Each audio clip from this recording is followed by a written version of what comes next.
പാതിവില തട്ടിപ്പ് കേസിൽ ഇപ്പോൾ ഒരുപാട് നേതാക്കളുടെ പേരുവിവരങ്ങൾ പുറത്തുവരുന്നു. മൊഴിയിൽ പല നേതാക്കളുടെയും പേരുകൾ, ജനപ്രതിനിധികളുടെ പേരുകൾ പുറത്തുവരുന്നു. പകുതിവില തട്ടിപ്പിൽ അനന്തകൃഷ്ണനൊപ്പം ജനതാദൾ മെമ്പർക്കെതിരെയും പരാതി. നല്ലേപ്പള്ളി പഞ്ചായത്ത് മെമ്പർ പ്രീതി രാജിനെതിരെയാണ് പരാതി. പ്രീതിയാണ് സീഡ് സൊസൈറ്റിയുടെ ചിറ്റൂർ ബ്രാഞ്ചിലെ കോർഡിനേറ്ററായി പ്രവർത്തിച്ചിരുന്നത്. പ്രീതിക്കെതിരെ എഫ്ഐആർ രജിസ്റ്റർ ചെയ്ത് അന്വേഷണം ആരംഭിച്ചിട്ടുണ്ട്. ഇക്ബാൽ അറക്കൽ ചേരുന്നു കൂടുതൽ വിവരങ്ങളുമായി. ഇക്ബാൽ, ഒടുവിൽ ഒരു പാർട്ടിയെയും വെറുതെ വിട്ടിട്ടില്ല അനന്തകൃഷ്ണൻ എന്നുള്ളതാണ്. ഏതൊക്കെ മേഖലകളിൽ ഏതൊക്കെ പാർട്ടിക്കാണ് പ്രാധാന്യമുള്ളത്, ആ ഇടങ്ങളിലെ പ്രാദേശിക നേതാക്കളെ കൂടി കൂട്ടുചേർത്താണ് ഈ തട്ടിപ്പ് നടത്തിയിരിക്കുന്നത് എന്നതാണോ ഇപ്പോൾ പ്രീതിയുമായി ബന്ധപ്പെട്ട വാർത്ത വരുമ്പോഴും നമ്മൾ മനസ്സിലാക്കേണ്ടത്? നല്ലേപ്പള്ളി പഞ്ചായത്ത് മെമ്പർ പ്രീതി രാജൻ എങ്ങനെയാണ് ഈ തട്ടിപ്പിൽ പെട്ടത്? ഇക്ബാൽ,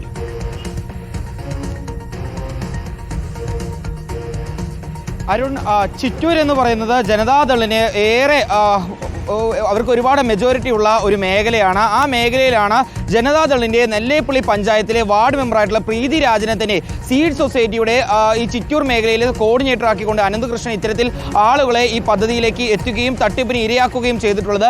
പാലക്കാട് ജില്ലയിൽ തന്നെ ഏറ്റവും കൂടുതൽ അധികം ആളുകൾ ഈ സീഡ് സൊസൈറ്റി വഴിയുള്ള തട്ടിപ്പിന് ഇരയായിട്ടുള്ളത് ചിറ്റൂർ മേഖലയിലാണ്. പെരുമാട്ടി, നല്ലേപ്പള്ളി, വടകരപ്പതി, പൊൽപ്പുള്ളി മേഖലകളിൽ നിന്നായി ഏകദേശം 400-ലധികം ആളുകളാണ് ഈ തട്ടിപ്പിന് ഇരയായിട്ടുള്ളതെന്നാണ് നിലവിൽ ലഭ്യമാവുന്ന വിവരങ്ങൾ.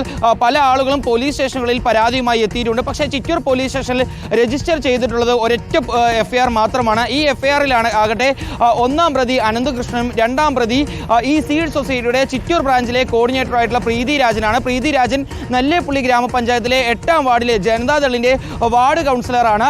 ഇവരെ ഈ കോർഡിനേറ്റർ ആക്കിക്കൊണ്ടാണ് പല ആളുകളെയും അനന്തകൃഷ്ണൻ ഈ സീഡ് സൊസൈറ്റിയിലേക്ക് പേര് രജിസ്റ്റർ ചെയ്തിരിക്കുന്നതെന്നാണ് ഇപ്പോൾ മനസ്സിലാക്കാൻ വേണ്ടി സാധിച്ചിട്ടുള്ളത്. ഈ ജനതാദളിൻ്റെ കൂടുതൽ നേതാക്കൾക്ക് ഉൾപ്പെടെ ഈ തട്ടിപ്പിൽ പങ്കുണ്ടെന്ന് ഇന്നലെ തന്നെ BJPയുടെ നേതാക്കളും ആരോപിക്കുന്നുണ്ട്.